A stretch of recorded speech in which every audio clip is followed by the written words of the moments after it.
The grand chamber of the Vallister conclave did not scream. It hummed with the subsonic vibration of 1,000 terrified civilizations, a low and thrumming frequency that rattled the crystalline teeth of the High Counselors and settled deep within their bone marrow as a heavy, cold lead. The light in the chamber was dim, filtered through the orbital sensory arrays that currently displayed the most terrifying image any of the gathered delegates had ever witnessed in the 10,000 cycles of the conclave's recorded history. A projection that hung in the center of the air, motionless and silent, yet screaming of power that defied the known laws of energetic physics. It was a fleet, though the word felt insufficient to describe the armada of void-black geometric shapes that had materialized from the tier in real space only hours ago. Vessels that absorbed the light of the local star rather than reflecting it. Silhouettes of absolute negation that sat in a perfect, geostationary grid around the shattered remnants of the Vallister border outpost. The outpost had been burning, its atmosphere venting into the dark, its distress calls screaming into the void for 3 standard rotations before anyone had dared to answer.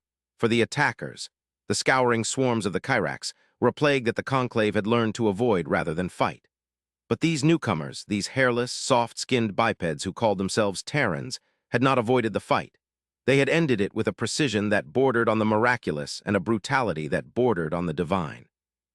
Now the Kyrax were gone, reduced to drifting clouds of molecular dust, and the Terrans remained, their guns cold, their shields shimmering with a violet hue that the conclave's best scientists could not analyze, waiting for a communication that the High Counselor was too paralyzed to send. High Counselor Zaltho, a towering avian creature whose plumage usually shimmered with the iridescent arrogance of a species that had ruled the stars for millennia, gripped the edges of his obsidian podium until his talons fractured the stone, his 3 hearts beating in a chaotic, terrified rhythm that threatened to send him into cardiac collapse. He looked out at the faces of the assembly, the gelatinous, multi-eyed Ulari, the silicon-based, stoic Grath, and the ethereal, energy-wreathed Sions of the Vari, and saw only his own fear reflected back at him, a mirror of galactic paralysis in the face of the unknown. They had ignored the distress call, as was the custom of the conclave when the risk outweighed the profit, citing the obscure statutes of non-interference zones and the economic unviability of saving a mining station on the fringe. But the Terrans had ignored the statutes, ignored the danger, and seemingly ignored the laws of physics themselves to intervene. Zaltho cleared his throat, a sound that echoed like a gunshot in the silent chamber, and tried to summon the diplomatic weight of his ancestors, though he felt like a hatchling standing before a supernova. He spoke, his voice trembling despite the vocal synthesizers designed to project authority, asking the question that hung over them all like a blade. He asked why a species would risk extinction for strangers, why they would expend gigatons of antimatter to save a station that offered them nothing in return, and most importantly, what payment they would demand now that the deed was done. For in the cynicism of the conclave, there was no such thing as a free rescue, and the price of such overwhelming salvation must surely be slavery. The debate that followed was a cacophony of paranoia and projection, a chaotic storm of accusations and theories that revealed far more about the conclave's moral bankruptcy than it did about the humans waiting in the void.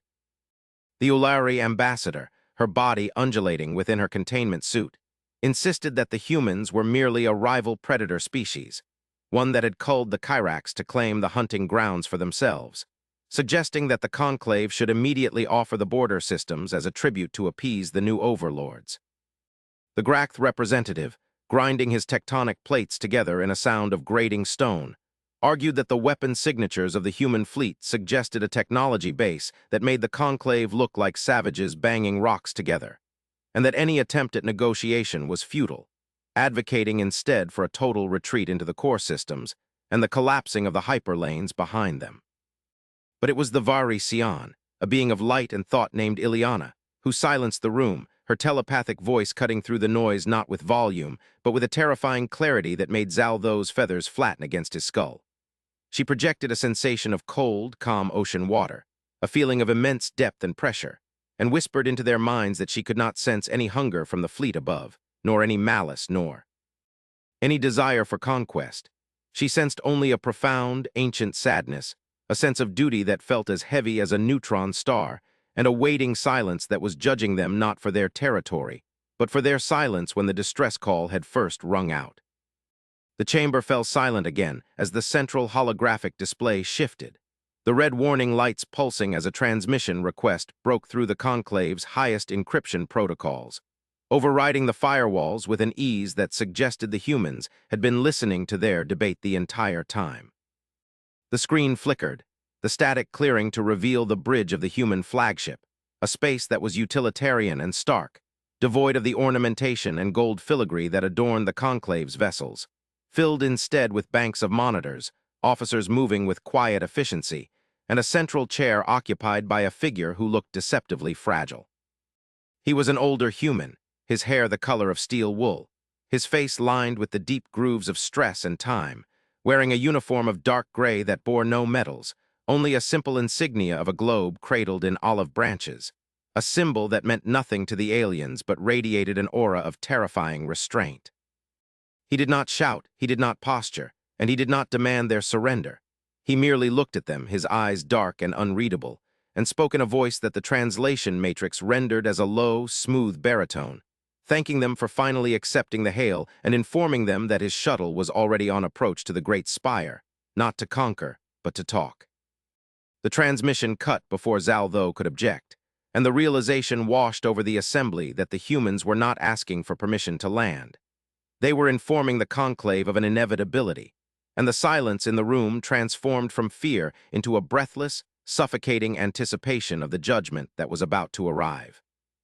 The arrival of the human delegation was a masterclass in atmospheric domination, a sequence of events that dismantled the conclave's ego piece by piece without a single shot being fired. The human shuttle, a sleek, predatory craft that moved with a silence that defied its mass, docked at the Spire's primary VIP hangar, bypassing the quarantine zones and customs checks that were usually mandatory, its ramp descending to reveal not a legion of power-armored stormtroopers, but a small group of 6 individuals walking in a loose formation. They wore formal dress uniforms, high-collared and severe, and they carried no visible weapons, a choice that Zaltho found more intimidating than if they had come bearing plasma rifles, for it implied that they did not need weapons to feel safe in the heart of the conclave's power. The admiral, whose name was identified as Kalen Vance, walked at the front, his stride measured and calm, his gaze sweeping over the ranks of conclave guards who lined the hallway with their pulse lances raised. The guards, members of the warrior caste Krogan, known for their fearlessness, found themselves stepping back involuntarily as the humans passed, unsettled by the predatory grace of the visitors, and the way the humans looked at them, not with fear, but with a professional assessment that seemed to calculate the guards' kill potential and dismiss it in a microsecond. As the humans entered the grand chamber, the air pressure seemed to drop, the immense vaulted ceiling feeling suddenly oppressive as the attention of 1,000 star systems focused on the small group standing on the central dais. Zaltho remained on his high podium, looking down at them in an attempt to maintain the visual hierarchy of power, but Admiral Vance did not look up immediately. Instead, he took a slow, deliberate moment to look around the chamber, his eyes lingering on the empty seats of the civilizations that had been wiped out by the Kyrax over the centuries, civilizations the Conclave had failed to save. When he finally turned his gaze to Zaltho, the High Counselor felt a chill run through his hollow bones, for the human's expression was not one of supplication, but of a disappointed teacher observing a delinquent student. Vance spoke without a microphone, yet his voice carried to the furthest reaches of the gallery. His words translated instantly into the hundreds of dialects present, beginning not with a greeting, but with a statement of fact. That the distress call from the border mining station had been broadcasting for 72 standard hours. That the Conclave's listening posts had intercepted it within 4 minutes of its transmission, and that the decision to jam the signal to prevent panic had been made by Zaltho himself. The accusation hit the chamber like a physical blow, stripping away the veneer of diplomatic ignorance that Zaltho had tried to maintain, exposing the cold calculus of his administration to the light of day. Murmurs of shock and outrage rippled through the lower tie. Arrests of the assembly, delegates who had not been privy to the High Council's secret decisions, and the political unity of the conclave began to fracture in real time. Zaltho sputtered, his feathers fluffing in agitation, and he tried to regain control by pivoting to the offensive, demanding to know by what right a primitive species from the unknown regions dared to access the Conclave's classified data logs and spy on their internal communications. He accused the humans of cyber warfare, of violating the sanctity of the Conclave's sovereignty, and declared that their act of rescue was merely a pretext for an invasion, a Trojan horse designed to destabilize the galactic order. He shouted that the galaxy ran on laws, on economics, on the delicate balance of power, and that the humans were anarchists who understood nothing of the burdens of leadership, his voice rising to a screech as he tried to rally the other counselors to his side against the interlopers. Admiral Vance waited for the tirade to end, his expression unchanging, standing with his hands clasped behind his back in a posture of utter stillness that contrasted sharply with the avian's frantic movements. When Zaltho finally ran out of breath, Vance took a single step forward, the sound of his boot on the polished floor echoing in the silence, and replied that they had not hacked the Conclave's systems. They had simply heard the screams that the Conclave had tried to silence.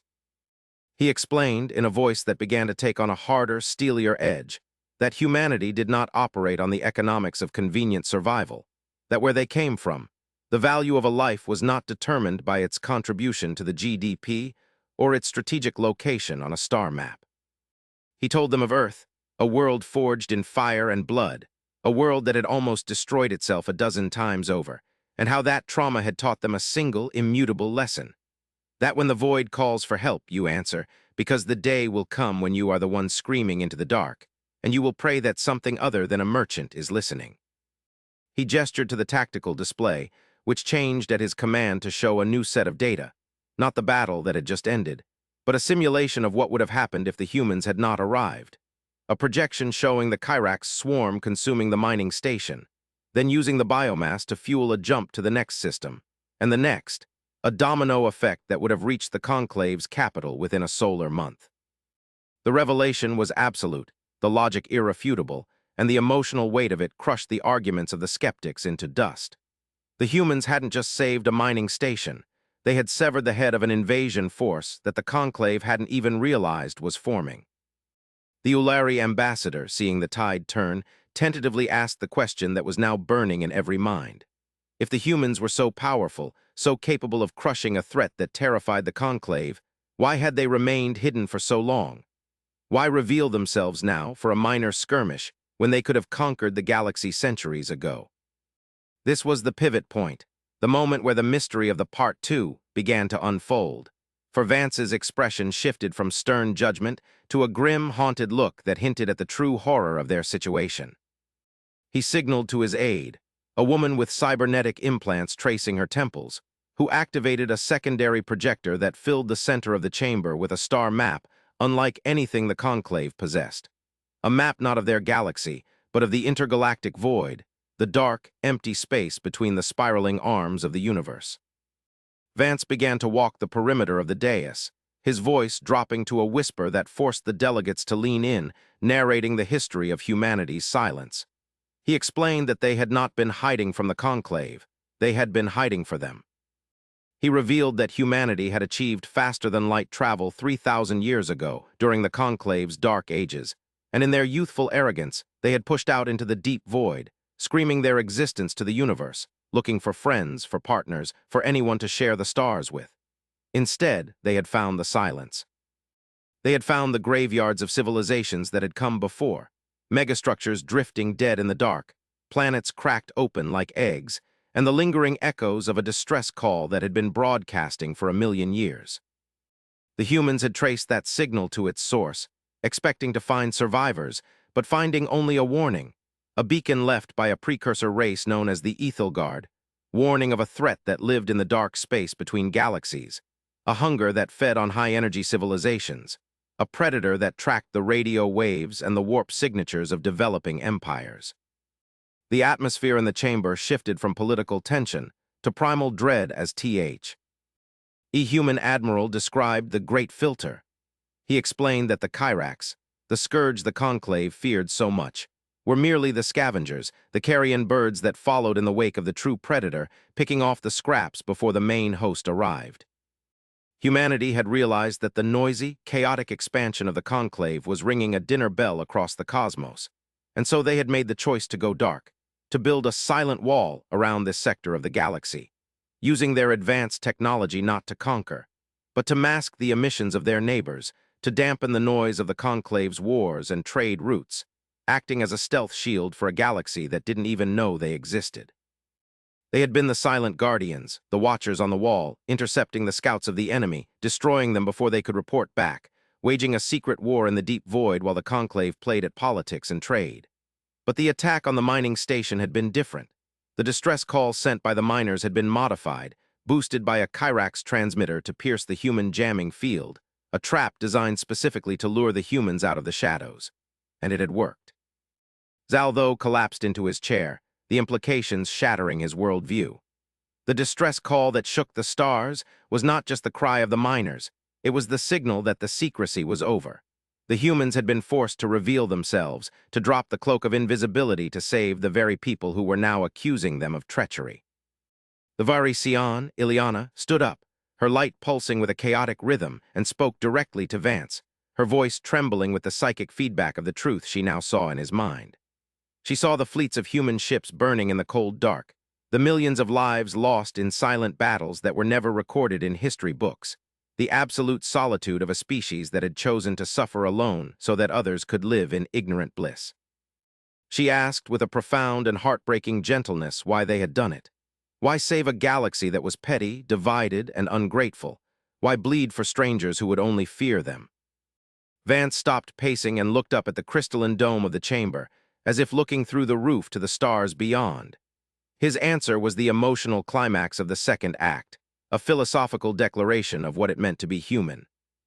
He spoke of the pack bond, the biological imperative deeply coded into human DNA that demanded they protect the weak, the instinct that made a human run into a burning building for a child they didn't know, the madness that made them befriend apex predators and turn them into pets.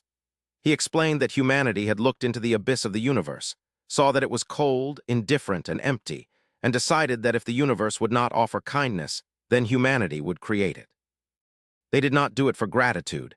They did it because they could not stand to watch the lights go out. They were the species that refused to let the night win. The silence that followed his speech was not one of fear, but of awe, a collective realization that the monsters they had feared were actually the angels they had prayed to, heavily armored and weary, but standing between them and the dark. But the moment of understanding was shattered by the alarms.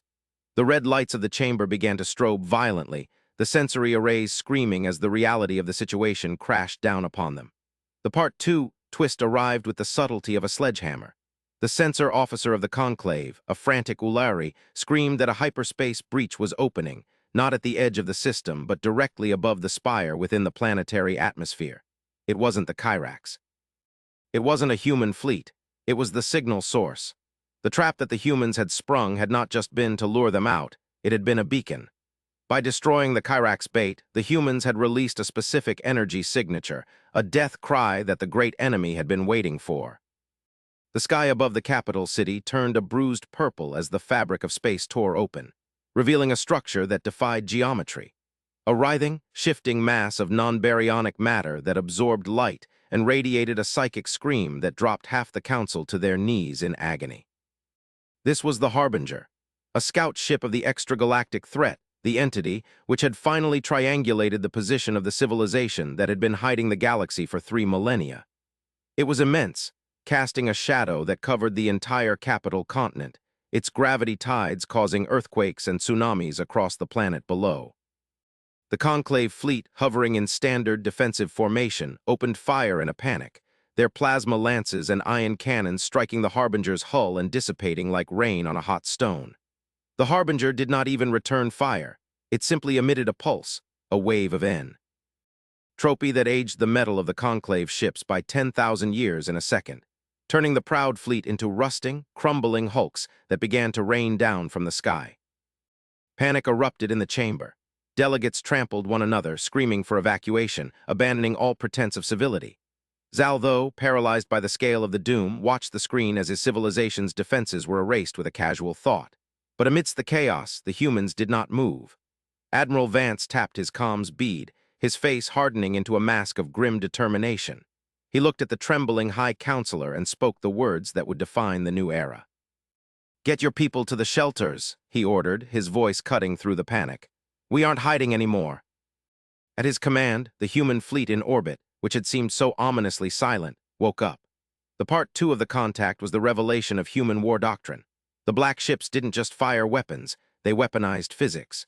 The dreadnoughts initiated a maneuver that the Conclave scientists had deemed theoretically impossible. They engaged their FTL drives inside the gravity well, micro-jumping mere kilometers to place themselves physically between the Harbinger and the planet. As they materialized, they deployed the Aegis Field, a hard light construct that linked the shields of every human ship into a single, impenetrable planetary dome. The Harbinger's second pulse, a beam of pure antimatter meant to crack the planet's crust, slammed into the human shield with the force of a binary star collision. The sky turned blinding white, the sound of the impact resonating through the hull of the spire, shaking the teeth of every being on the surface. Inside the chamber, the screens showed the human fleet taking the punishment. Ships buckled, their armor glowing cherry red, venting atmosphere and debris, but the line held. The humans were burning their own engines to critical mass, feeding every ounce of power into the shield to protect a city of aliens who had insulted them only minutes ago. Vance stood watching the telemetry, blood trickling from his nose, a symptom of the neural feedback from the fleet command link. He turned to the council, who were now watching in stunned, shamed silence. "This," Vance gritted out, "is why we didn't want you to see us. Because now that it knows we are here, it will not stop. The war you ignored is now the war you must fight." The climax of the story unfolded in the skies above and the chamber below simultaneously. While the human fleet held the shield, Vance demanded the Conclave activate the Spire Relay, an ancient planetary defense grid that the Conclave had forgotten how to use, treating it as a religious monument rather than a weapon. The humans had the codes, derived from the precursor archives they had studied.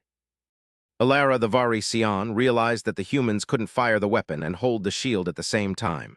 It required a psychic link, a unity of minds to target the precursor energy. This was the moment of unity.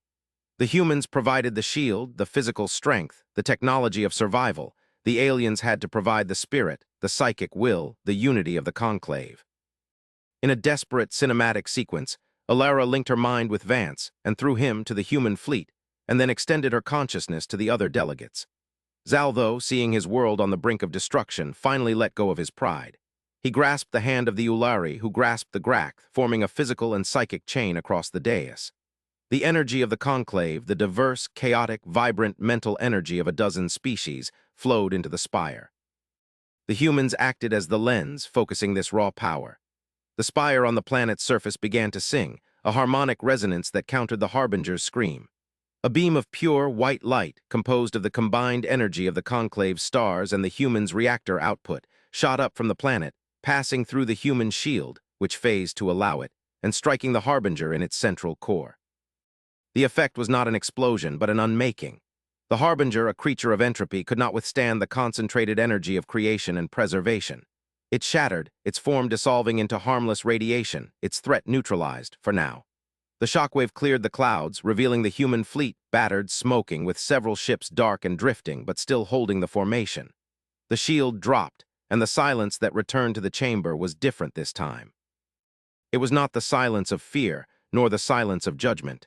It was the silence of gratitude and the heavy, solemn realization of debt. The aftermath was a scene of somber reconciliation. Admiral Vance, wiping the blood from his face, looked at the exhausted council. The twist that ended the story was not just the victory, but the revelation of what came next. Vank. He projected a new map, one that showed not just one Harbinger, but thousands of signals waking up in the dark void between the galaxies. The distress call had been a starting gun. The Part 2 was the beginning of the Alliance. The humans were no longer the secret guardians, they were the generals of the Galactic Army. Zaltho, humbled and stripped of his arrogance, approached Vance. He didn't bow, for the humans did not want subjects. He extended a talon, a gesture of equal partnership. "We are not ready," the High Counselor admitted, his voice raw. Vance took the talon, his grip firm. "No one is ever ready for the end of the world," the human said, a ghost of a smile finally touching his lips. "That's why we build a new one. Welcome to the war, Counselor. Try to keep up." The story ended with a panoramic shot of the planet, where Conclave repair skiffs were already launching to assist the damaged human warships, a visual metaphor of the new unity. The stars above were no longer just points of light. They were a battlefield, and for the first time in history, the galaxy wasn't facing the dark alone. The distress call had been answered, and in doing so, it had woken the giants. Humanity had arrived, and the stars would never be silent again. The grand spire of Ethelgard stood as a jagged splinter of crystalline ambition against the violet bruise of the nebulous sky, a monument to a civilization that had forgotten the taste of fear.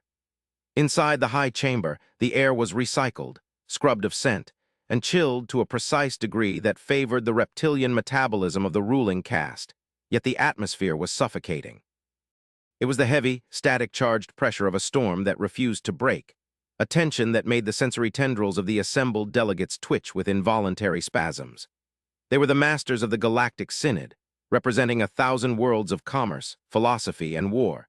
Yet they sat in their hovering pods like scolded children, their eyes fixed on the center of the amphitheater where a holographic projection rotated in slow, mocking silence.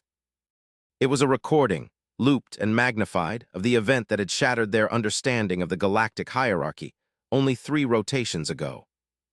High Counselor Vrexel, a saurian of immense girth and gilded scales, stared at the projection with a hatred that barely masked his terror. The image showed the border system of Crixus 4, or rather what was left of the besieging fleet that had threatened it. The Crixus colony had sent a distress call, a frantic, desperate scream on all frequencies, begging for aid against a raiding armada of the Vorg, a parasitic species that stripped worlds of their biomass. The Synod had debated, as was their custom. They had calculated the fuel costs, the risk to their own hulls, the economic value of the Crixus miners, and they had decided that the colony was a regrettable but necessary loss. They had voted to do nothing. And then the humans had arrived. The recording showed the arrival, a tear in the fabric of spacetime that bled Cherenkov radiation, followed by the emergence of ships that looked less like vessels and more like flying cathedrals of gunmetal and anger. They bore no markings of the Synod, no transponders recognized by the trade guilds. They had simply materialized, placed themselves between the Vorg swarm and the dying colony, and unleashed a kinetic barrage so intense that the local sensors had been blinded for a full minute. When the sensors cleared, the Vorg were dust, and the human ships remained, silent, turning their turrets toward the Synod's observation probes. "They have not responded to our hails for 12 hours, Vrexel rumbled, his voice amplified by the chamber's acoustics, sounding like grinding tectonic plates. He gestured a clawed hand toward the empty center of the room. "They sit in high orbit over our protectorate, effectively holding the Crixus system hostage. This is not a rescue, fellow counselors. This is an annexation. We are witnessing the prelude to an invasion by a species that understands only violence." They ignored the protocols of engagement. They ignored the territorial sovereignty of the Vorg. They are unpredictable, and therefore they are an existential threat. Or perhaps they are simply impatient with our bureaucracy. A soft, melodious voice cut through the harshness of Vrexel's declaration. It was Ambassador Alara of the Xylos, a species of slender, translucent humanoids who communicated as much through bioluminescence as through sound. She drifted in her gravity pod, her skin pulsing with a soft, calming blue light that seemed to irritate Vrexel even more. "We felt their arrival, Counselor. The psychic backlash of their entry was not one of conquest. It was dense, a wall of resolve. There was no joy in their violence, only a grim necessity. They did not save Crixus for to own it. They saved it because the colonists were screaming. Altruism is a myth, foe. Our children and primitive democracies," Vrexel spat, slamming his fist onto the console. "No species achieves interstellar flight without consuming everything in its path. If they are here, they want something. Resources, territory, slaves. We must mobilize the Grand Fleet. We must strike them while they are recovering from their battle with the Vorg. To wait is to invite our own destruction." The debate erupted into a cacophony of screeching, clicking, and synthesized voices. The mercantile guilds demanded trade sanctions, the warrior castes clamored for a preemptive strike, the philosophers argued over the definition of a just war.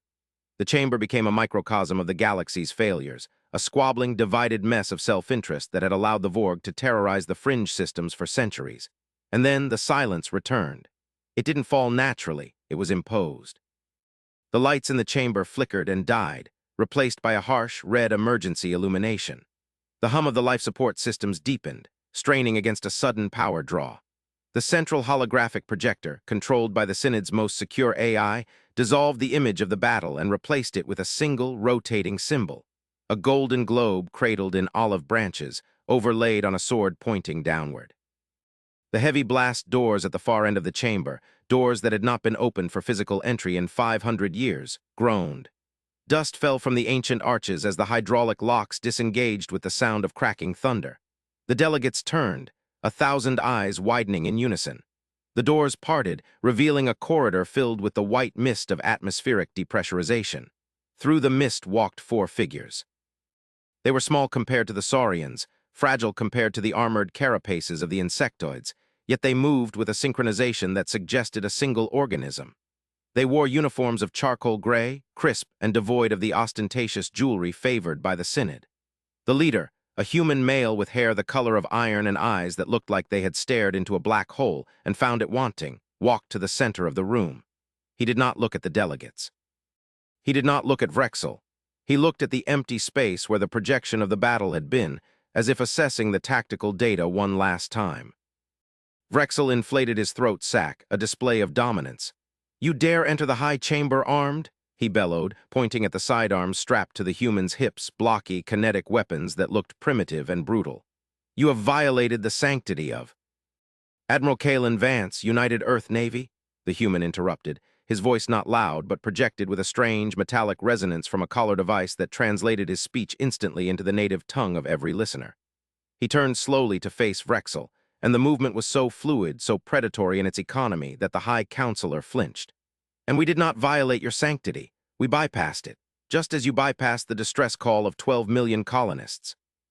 The silence that followed was heavy enough to crush a starship. Kalen stood with his hands clasped behind his back, his 3 guards fanning out slightly, their visors opaque, their hands hovering near their weapons but not touching them. The contrast was stark. The panicked, shouting aliens in their golden robes versus the stone-cold stillness of the humans in their gray wool. "We are not here to debate your laws," Kalen continued, his gaze sweeping the room, lingering on Alara for a fraction of a second, acknowledging her psychic presence with a mental nod that she felt like a physical touch. "We are here to answer the question you have all been asking since we fired the first shot. You want to know what we want. You want to know the price of the rescue." "Name it," Vrexel growled, leaning forward, his eyes narrowing. "A system, a hyperlane exclusive, rare isotopes. Everyone has a price." Kalen smiled, but it was not a smile of mirth. It was a baring of teeth that triggered the fight-or-flight response in half the species present. "That is the tragedy of this council," he said softly. "You view the galaxy as a marketplace. You trade lives like currency. You calculated that the Crixus colony was worth less than the cost of the fuel to save it. To us, that calculation is an obscenity." He tapped a control on his wrist, and the central hologram changed. It was no longer the battle. It was a star map, but not one the Synod recognized. It zoomed out, past the borders of the Synod, past the unexplored regions, to the dark, empty void between the spiral arms. "We did not come from a neighboring system," Kalen said, his voice dropping an octave, becoming a storyteller's whisper that drew every ear in. "We came from the silence. 3,000 years ago, humanity left its cradle. We were loud, eager, and foolish. We broadcast our music, our math, poetry into the dark, hoping for a reply. We wanted to join a community like this, but no one answered. For centuries, we thought we were alone. Then we found the graveyards." The map zoomed in on dead worlds, planets stripped of atmosphere, cracked into rubble, drifting in the cold. "We found the ruins of civilizations that had been eaten," Kalen said, the words landing like hammer blows. "Not by the Vorg. The Vorg are scavengers, rats in the walls. We found the work of something else. Something that hunts civilizations by listening for their radio waves, their warp drives, their bickering councils. We call it the Great Filter. And when we realized what it was, we made a choice. We didn't expand. We didn't conquer. We went dark. We built our civilization inward, masking our heat, shielding our emissions, turning our entire species into a ghost. We have been watching you for 1,000 years, Synod. We have been the shadow that protects you from the glare of the void." Alara gasped, her bioluminescence flaring white. "The anomalies," she whispered, her voice trembling. "The gravitational ghost readings in the outer rim, the sudden disappearance of asteroid impacts before they hit inhabited worlds. That was you." Kalen nodded once. "We have been the gardeners in a garden that didn't know it was being tended. We have intercepted comets, diverted solar flares, and culled the worst of the predator species before they could grow strong enough to threaten the core. We did this without thanks, without payment, because we possess something you seem to have evolved without: a conscience." Vrexel slumped back, the arrogance draining out of him, replaced by a dawning, horrific realization. "Then why reveal yourselves now?" he asked, his voice shaking.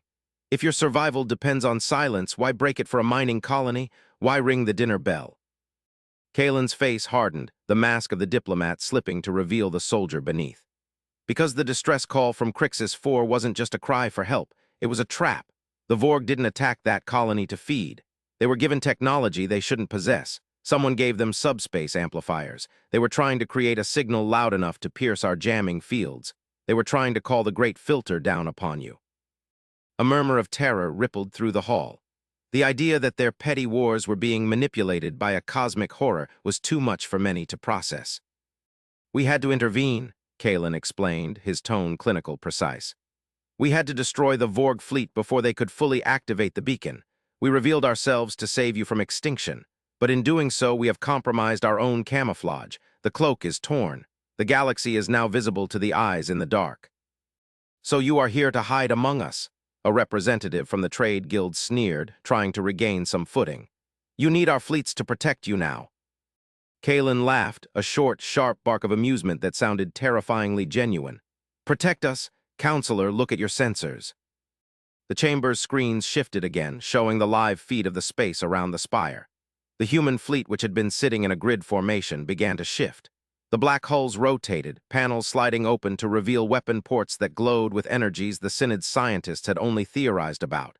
But they weren't aiming at the Synod. They were aiming outward, away from the planet. And then more ships appeared, hundreds of them. They decloaked in unison, filling the sky, a wall of steel and composite that blotted out the stars. These weren't just warships. They were mobile shipyards, dreadnoughts the size of moons, carriers that housed millions of drones. "We do not need your protection," Kalen said, his voice ringing with the pride of a species that had survived the long night. "We are here to offer you ours, but the terms have changed. The silence is over. The war has begun, and we are conscripting you." "Conscripting," Vrexel sputtered. "You cannot simply—" "The beacon was partially transmitted," Kalen cut him off, his voice icy. "The signal went out. It will take the enemy perhaps a month to arrive, perhaps a year. But they are coming.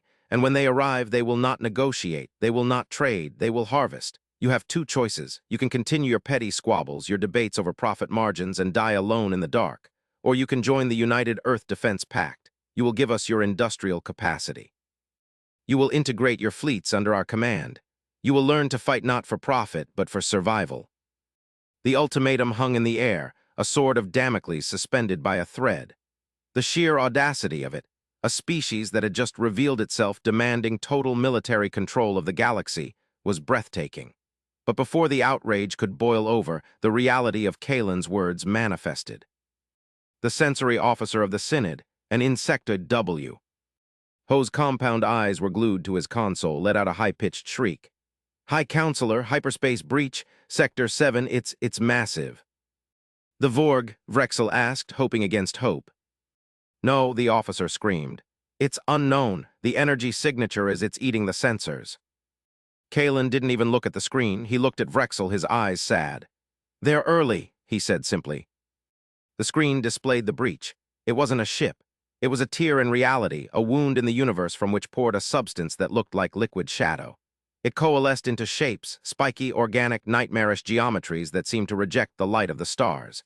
These were the harvesters. The myths of the progenitors come to life. They moved with a speed that defied inertia, swarming toward the nearest trade lane. "Orders, Admiral?" one of Kalen's guards asked, his hand finally resting on his weapon. Kalen tapped his comms collar. "All units condition 0. Engage the swarm. Pattern Alpha 9. Protect the civilian traffic at all costs." "Acknowledged," came the collective voice of the human fleet, a sound that thrummed through the floor of the high chamber. On the screen, the human armada unleashed hell. Beams of coherent light, missiles that moved through slipspace, railgun rounds the size of buses.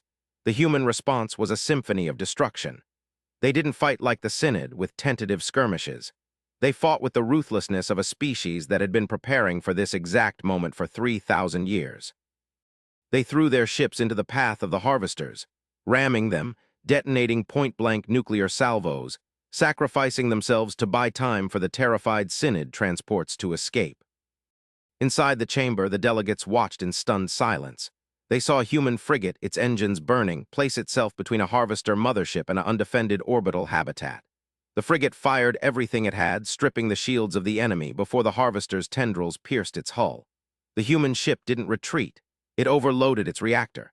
The explosion was a miniature sun, consuming both the predator and the protector. Ilara was weeping, her tears glowing on her cheeks. "They are dying for us," she whispered. "They don't even know us, and they are dying for us." Kalen watched the screen, his jaw set.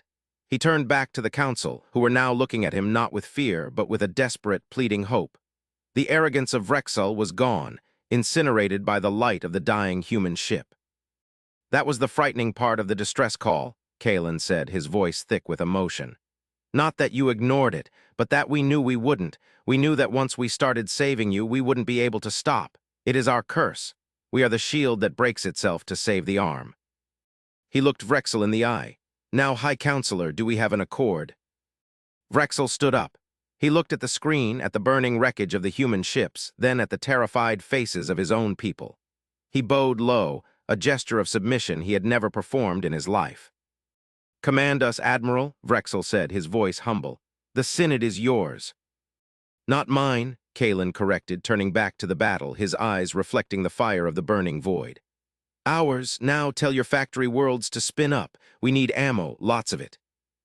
The story did not end with a banquet or a treaty signing. It ended with the war room. The beautiful crystalline floor of the high chamber was now cluttered with tactical displays, cables running across the ancient glyphs. Aliens and humans stood shoulder to shoulder, arguing over supply lines, coordinates, and shield harmonics. The fear was gone, replaced by a cold, hard purpose. The part 2 of the contact was not just the meeting, it was the awakening.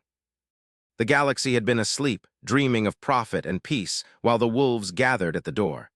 Humanity had kicked the door open, handed them a rifle, and told them to wake up. As the camera pulled back through the roof of the spire up past the atmosphere, it revealed the scale of the conflict. The Harvester Rift was widening, pouring out darkness, but against it stood a wall of light. The ragtag, colorful, mismatched ships of the Synod were forming up behind the black monoliths of the Earth fleet. They were learning the formation. They were learning the discipline. And in the center of the formation, the human flagship, the UNS Indomitable, pulsed with a signal that was broadcasting on all frequencies, open and unencrypted. A challenge screamed into the face of the encroaching night. It wasn't a distress call anymore. It was a battle cry. And for the first time in eons, the galaxy was screaming back, not in terror, but in defiance. The humans had shaken the stars, and now the stars were ready to fight.